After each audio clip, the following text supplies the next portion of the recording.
capítulo 17. Nós estamos estudando o livro de Atos, capítulo a capítulo, e estamos no capítulo 17, versos 10 a 15, e a partir de domingo que vem, no próximo fim de semana, nós estaremos trabalhando o mês de dezembro de uma maneira diferente, e aí, lá para o próximo ano, voltaremos com o livro de Atos.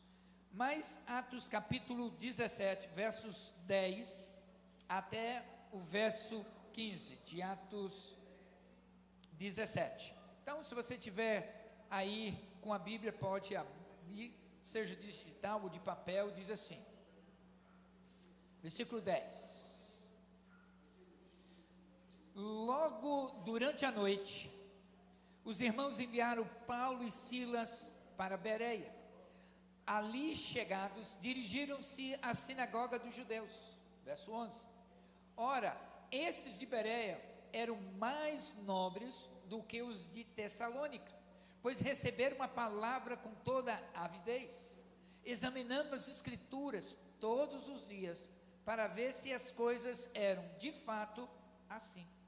Com isso, muitos deles creram, mulheres gregas de alta posição social e muitos homens. Mas logo que os judeus de Tessalônica souberam que a palavra de Deus era anunciada por Paulo, também em Bereia foram lá agitar e perturbar o povo. Verso 14. Então os irmãos fizeram com que Paulo fosse imediatamente para os lados do mar, porém Silas e Timóteo continuaram em Bereia. Os responsáveis por Paulo levaram-no até Atenas e regressaram trazendo ordem a Silas e a Timóteo, para que fossem encontrá-lo o mais breve possível, o mais depressa possível. Amados, Paulo, o capítulo 17 tem 3 cidades específicas: Tessalônica, Bereia e Atenas. De Tessalônica a Bereia são pelo menos 74 quilômetros, ou a pé, ou indo de jumento, de cavalo, de carroça, 74 quilômetros. Então, parece ser próximo, mas não é. E lá, se você olhar o versículo 5 do capítulo 17, você vai perceber o que aconteceu lá. Diz o versículo 5: os judeus, porém, movidos de inveja, Paulo estava pregando a palavra de Deus nas sinagogas, e os judeus movidos de inveja, trazendo consigo alguns homens maus dentre a malandragem, reuniram uma multidão e provocaram um tumulto na cidade, e atacando de surpresa a casa de Jasón, procuraram trazer Paulo e Silas para o meio do povo. Aonde Paulo, Silas, Timóteo chegava, eles iam para a sinagoga pregar a palavra de Deus.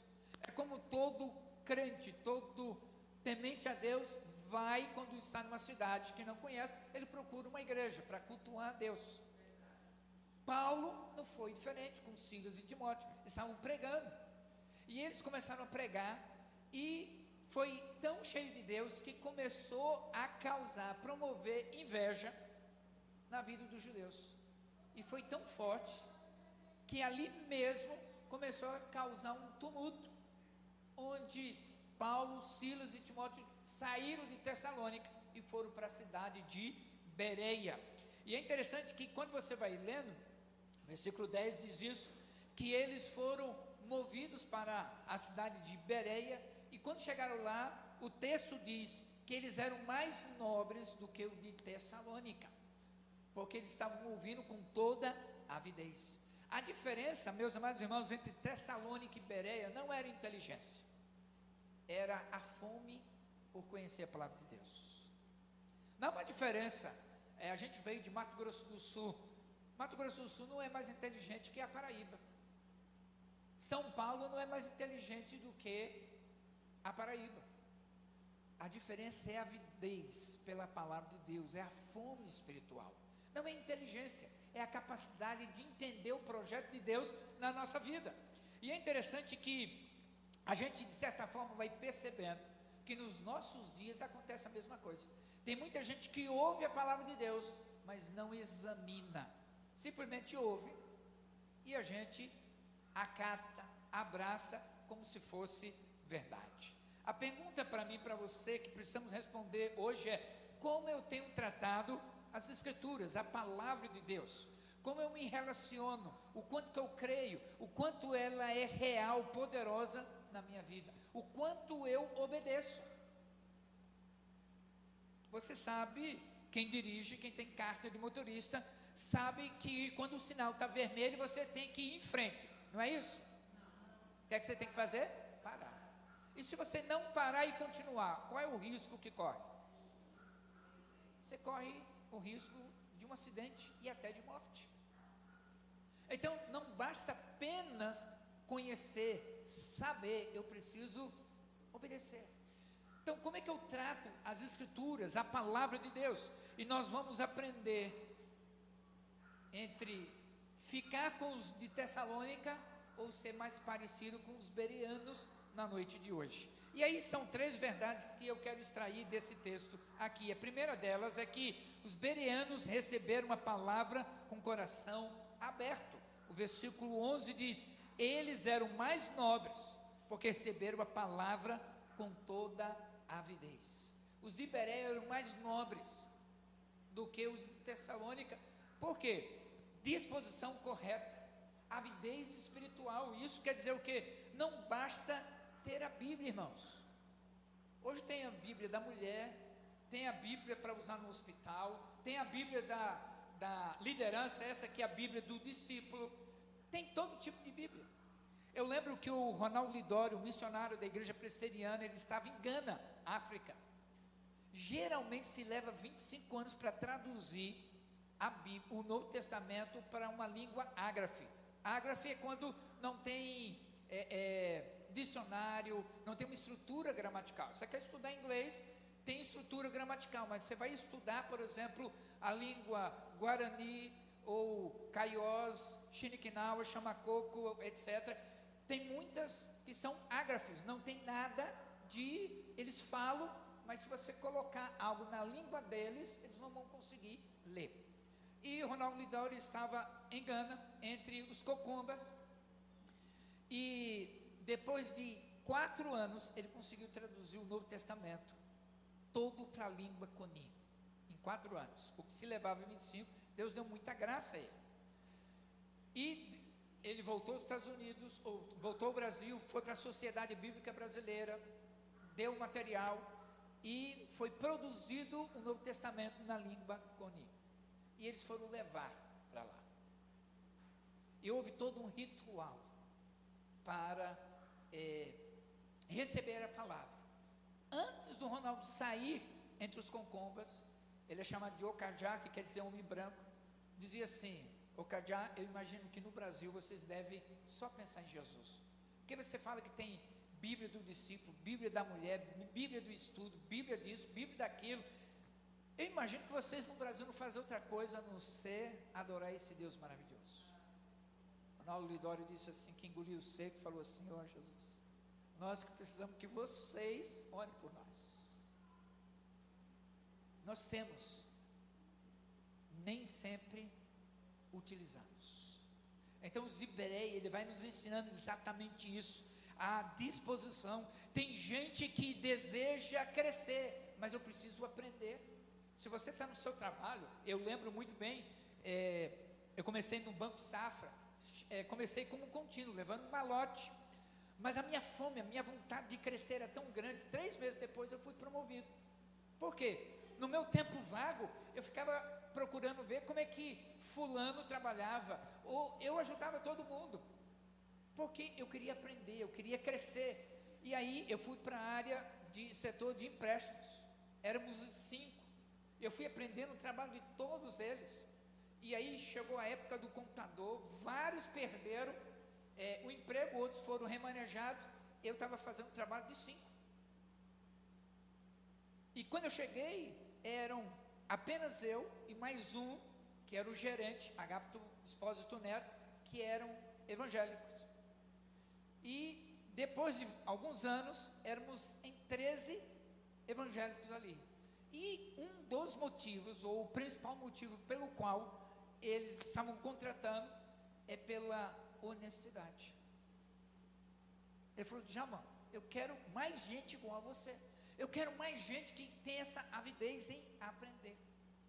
E eu já contei aqui que no dia 29 de abril daquele ano, foi o ano em que Deus disse para eu pedir demissão, e foi o mesmo dia em que eu recebi a promoção para ser auxiliar de gerente.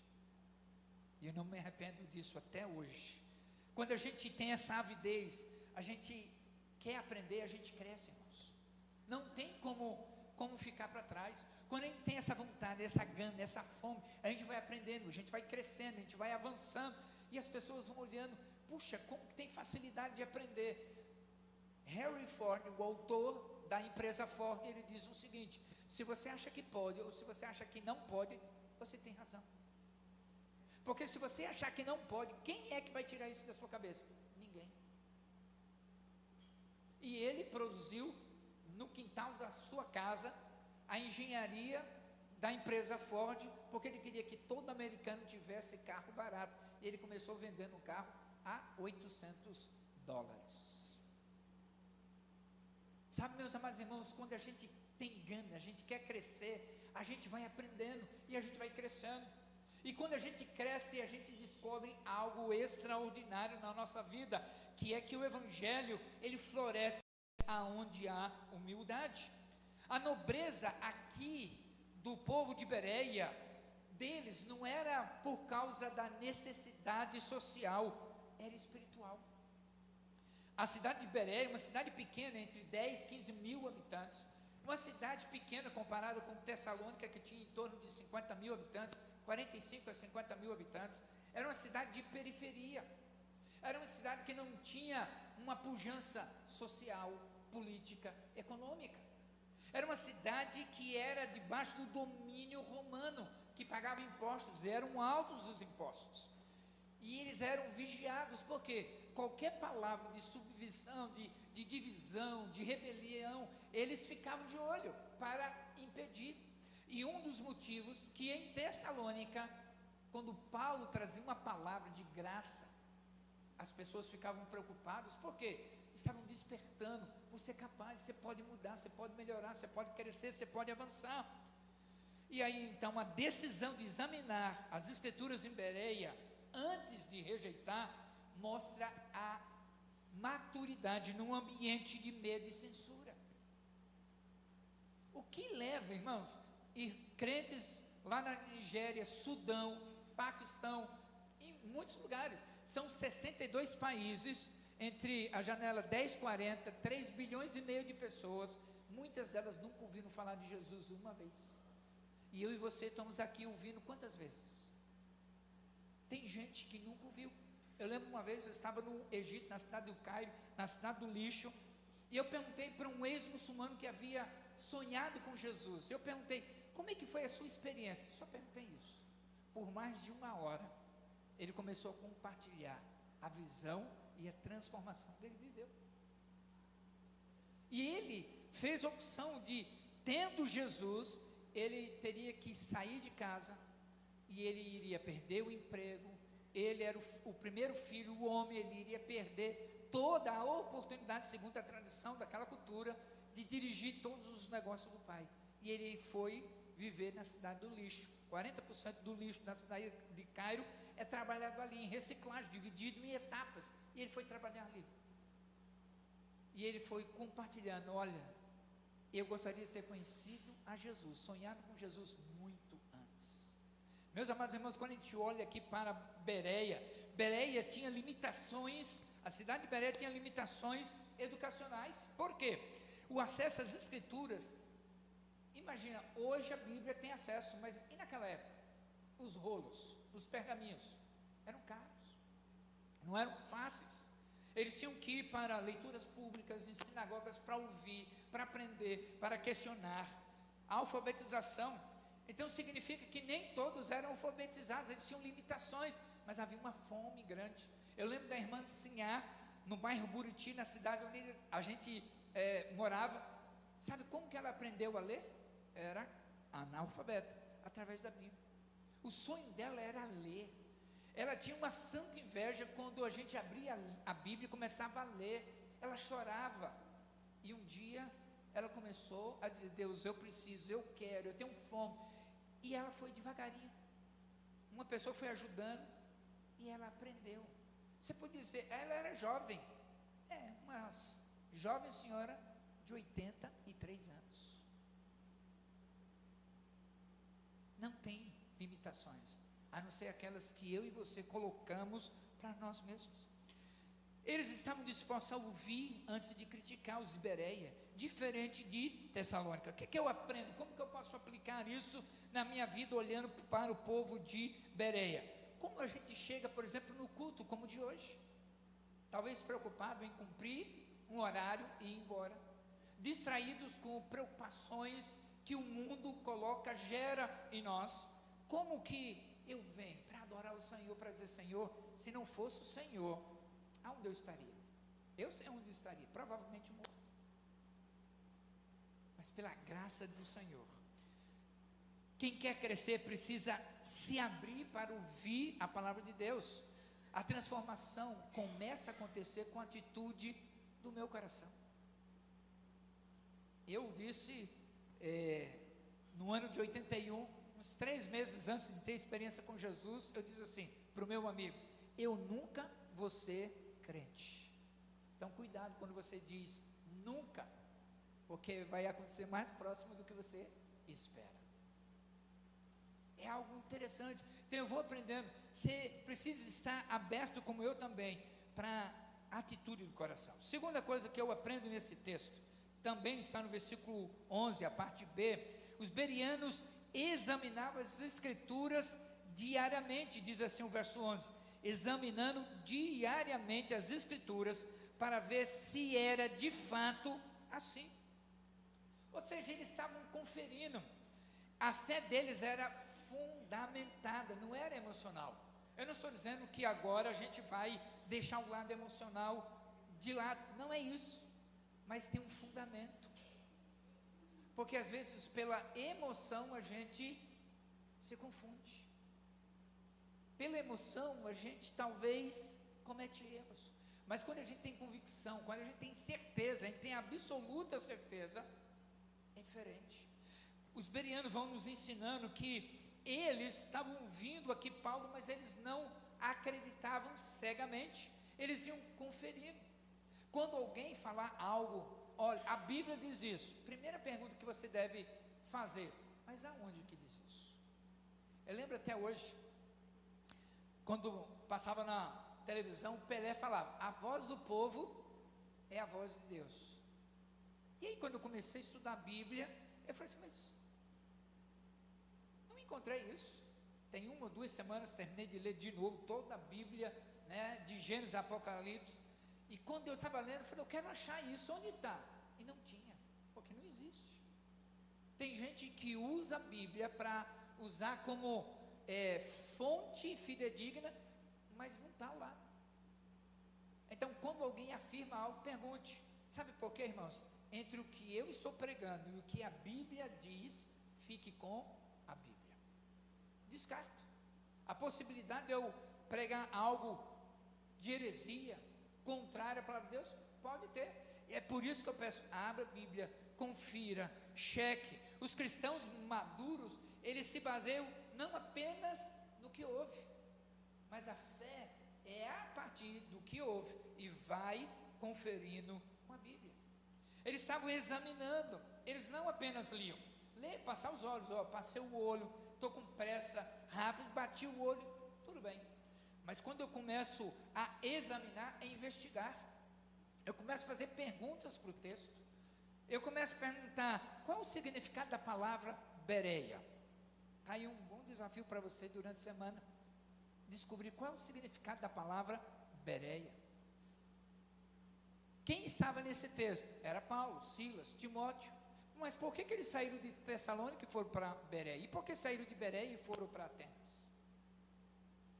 Por que os judeus, os sacerdotes ali ficaram com inveja em Tessalônica e começaram a perseguir?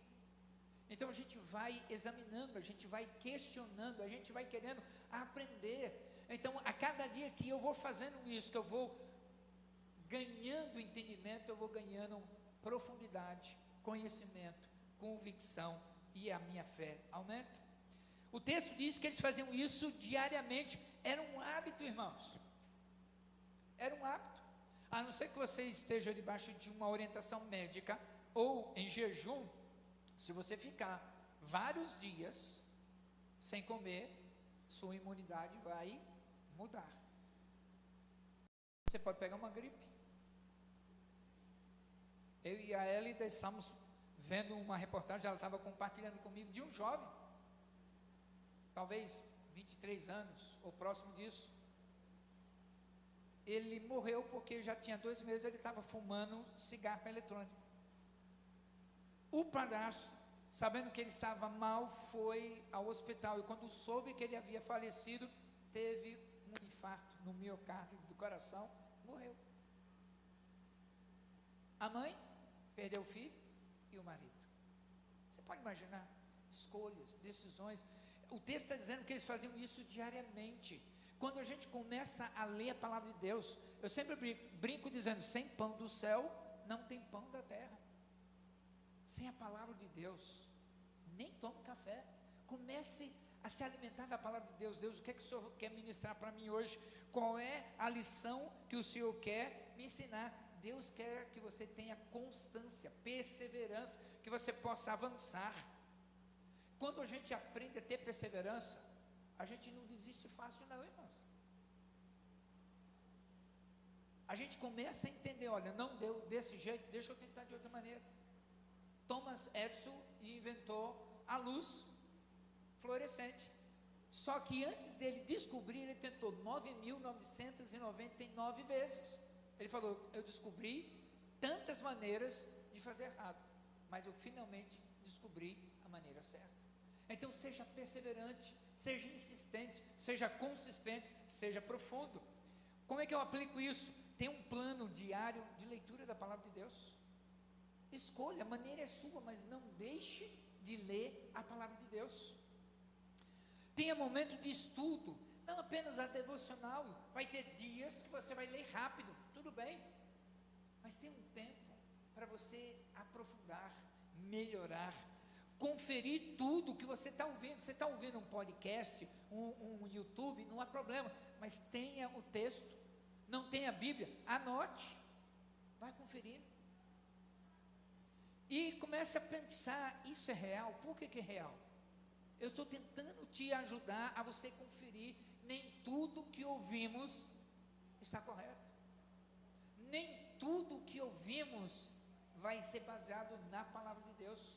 Nem tudo que ouvimos é de alguém que está saudável. Então a gente precisa conferir. Terceira e última coisa que vamos aprendendo nesse texto. Os versos 12 a 15, os bereanos produziram frutos por meio da palavra de Deus. E o versículo diz: portanto, muitos deles creram, mulheres gregas de alta posição social e muitos homens. A palavra estudada produz fé genuína.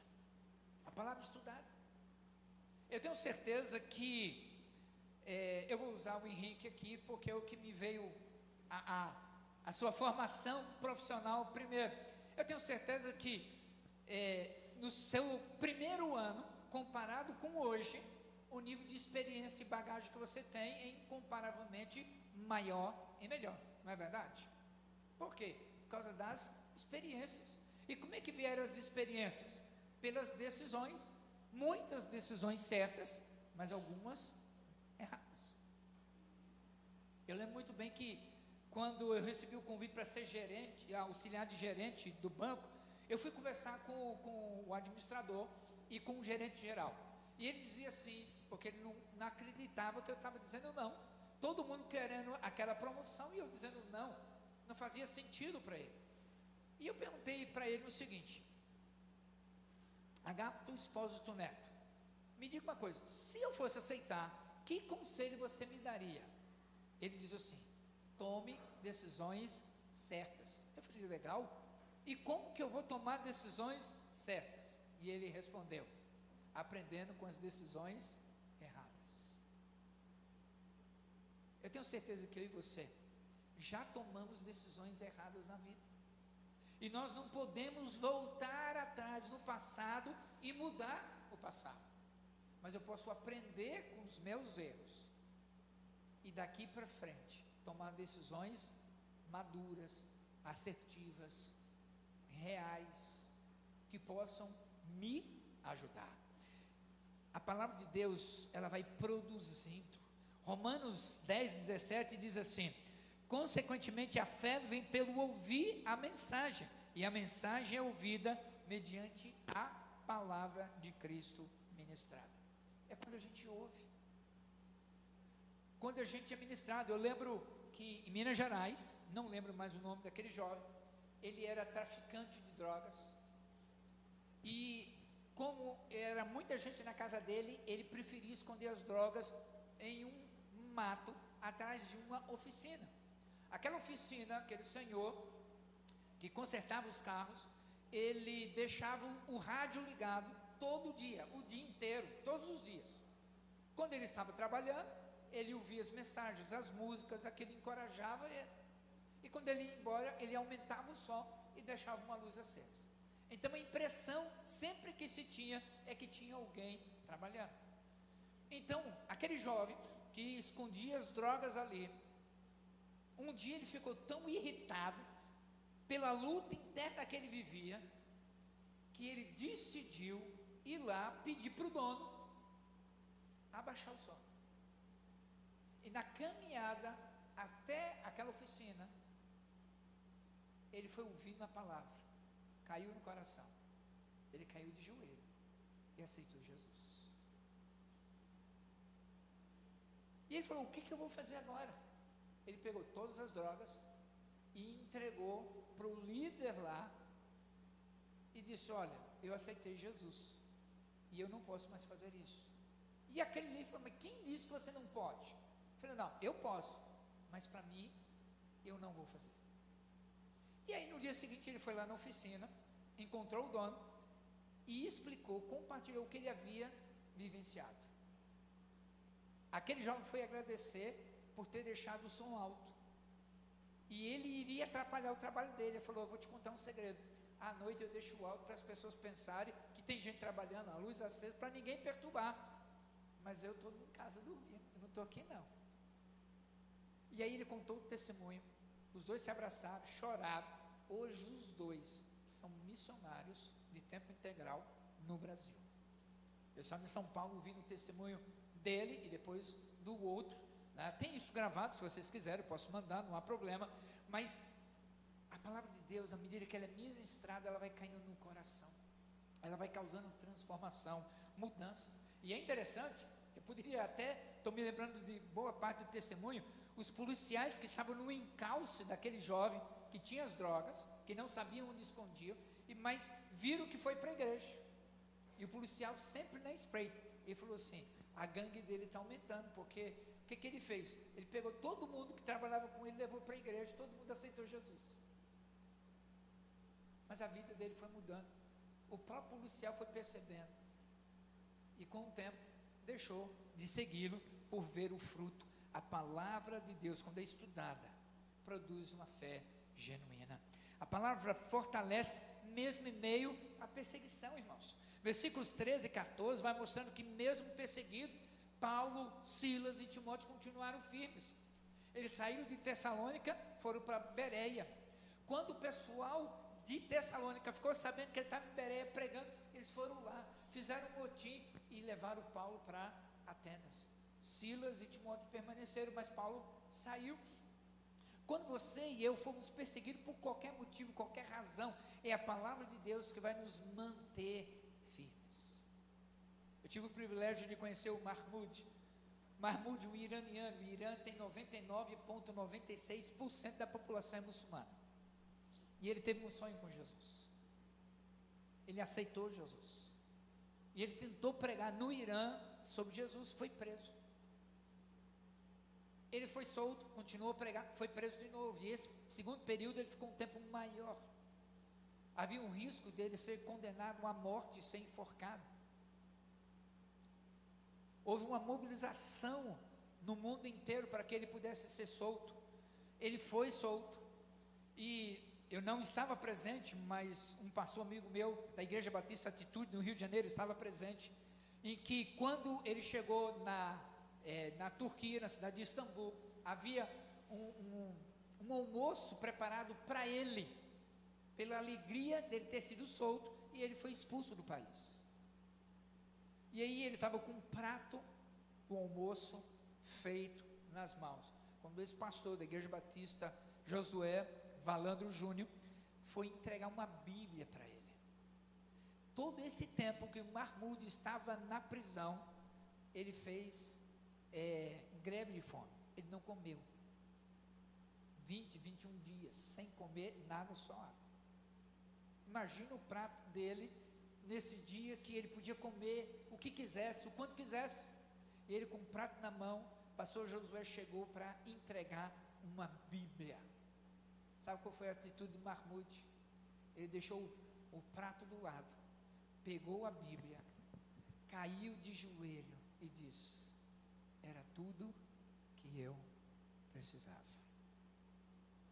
Como é que está a sua fome pela palavra de Deus? Está tão fácil, a Bíblia está ali, disposta, disponível, uma, duas ou mais, mas como é que está a sua fome pela palavra de Deus? Como que está a sua busca pela palavra de Deus? A Escritura dá resistência em tempos difíceis, mas a palavra também sustenta e apoia o avanço da missão. Versículo 14, 15 diz que a palavra não ficou estagnada, parada, ela foi impulsionada. Irmãos, a igreja, a palavra de Deus, passou pela Primeira Guerra Mundial, a igreja superou. Segunda Guerra Mundial, a palavra de Deus, a igreja, a Bíblia continuou. Veio a pandemia, não importa o nível de perseguição, não importa o nível de restrição, a palavra de Deus é única. O Senhor Jesus diz que as portas do inferno não vão prevalecer contra ela. Quando a gente aplica, quando a gente vive, quando a gente abraça, não importa o nível de obstáculo, de resistência, a palavra de Deus diz que elas não vão resistir quando a gente anda em novidade de vida, quando a gente anda abraçado com a palavra de Deus. A missão de Deus, ela vai impulsionando. O problema estava lá em Tessalônica. Ele falou: tudo bem, vocês ouviram, estou indo embora para Bereia. Ok, em Bereia vocês vieram, tumultuaram, eu estou indo embora para Atenas. A missão continua. O crescimento espiritual não é apenas pessoal, é missional, vai fortalecendo a igreja. Por isso que quando alguém está enfermo, alguém passa por lutas, enfermidades, nós temos interesse em orar com você, por você, visitar, para que você cresça. O crescimento, mesmo diante da perseguição, é um motor, irmãos. A igreja vai avançar. Existem igrejas e igrejas. Existem igrejas que pregam bem a palavra de Deus e igrejas que envergonham a palavra de Deus. Tem pastores que ministram a palavra de Deus, tem pastores que envergonham a palavra de Deus. Tem crente que é uma bênção, tem crente que não é uma bênção. Já ouvi várias vezes: não, se eu vou fazer negócio, eu vou fazer com não crente. Tamanha era a decepção. Tem, infelizmente, para vergonha nossa, tem. É com o tempo a gente vai vendo quem é pessoas de palavra, pessoas que são sérias, pessoas que realmente andam com Deus. Mas a perseguição, se você acha que isso impede, eu quero convidar você, por exemplo, em junho do ano que vem, vai ter uma viagem missionária a Moçambique. Quem sabe você não vai ver como que é lá. Mas a gente vai aprendendo que além da perseguição existe flexibilidade. Paulo foi, mas deixou Silas e Timóteo para ensinar, para cuidar. Quando a gente aceita Jesus, é muito importante a gente começar a estudar a Bíblia, começar a aprender a ter um tempo de oração, para que você mesmo possa se comunicar com Deus vivo e poderoso.